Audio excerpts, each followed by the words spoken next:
Hello everyone, welcome to our channel. Telugu రాష్ట్రాల వాతావరణ పరిస్థితి ఏంటి, వర్షాలు కురిసే అవకాశాలు ఉన్నాయా లేదా తెలుసుకునే ముందు మీరు ఇంకా మన ఛానల్ కనుక సబ్స్క్రైబ్ చేయనట్లయితే వెంటనే సబ్స్క్రైబ్ చేయండి. ఇక వివరాల్లోకి కనుక వెళ్ళినట్లయితే ప్రస్తుతానికి తెలుగు రాష్ట్రాల్లో ఉష్ణోగ్రతలు అయితే భారీగా నమోదవుతున్నాయి. ఇప్పటికే చాలా ప్రాంతాల్లో 38-41 డిగ్రీల వరకు కూడా ఉష్ణోగ్రతలు నమోదవుతున్నాయి. తెలంగాణలోని మధ్య తెలంగాణ, అదేవిధంగా మధ్యాంధ్ర జిల్లాలో ఈ సంవత్సరం లానినో ప్రభావంతో అత్యధిక ఉష్ణోగ్రతలు ఉండే అవకాశాలు ఉన్నాయి. అదేవిధంగా మే నుంచి కూడా వర్షాలు మొదలయ్యే అవకాశం ఉందని వాతావరణ కేంద్రం వెల్లడించింది.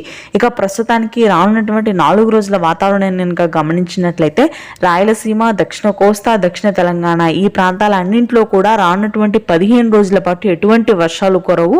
ఉష్ణోగ్రతలు కూడా భారీ నుంచి అతి భారీగా పెరుగుతాయి. దాదాపుగా 44 డిగ్రీల వరకు కూడా మార్చి 15 లోపు ఉష్ణోగ్రతలు నమోదయ్యే అవకాశాలు ఉన్నాయి. అయితే ఉత్తర తెలంగాణ, ఉత్తర కోస్తా ప్రాంతాల్లో మాత్రం తేలికపాటి వర్షాలు, భారీ గాలి దుమ్ములతో కూడినటువంటి వర్షపాతం నమోదవుతుంది. వేసవి కాలంలో వచ్చే వర్షాలు భారీ గాలి దుమ్ములతో కూడి ఉంటాయి. ముఖ్యంగా ఉత్తరాంధ్ర, శ్రీకాకుళం, విజయనగరం, విశాఖపట్నం ప్రాంతాల్లో తేలికపాటి జల్లులు ఉండనున్నాయి. ఆదిలాబాద్, నిజామాబాద్ ప్రాంతాల్లో కూడా తేలికపాటి వర్షం ఉంటుంది. ఈశాన్య రాష్ట్రాల నుంచి ఈ వర్షాలు జిల్లాలకు విస్తరించనుంది. ఇది ప్రస్తుతానికి నా latest weather update. Thank you.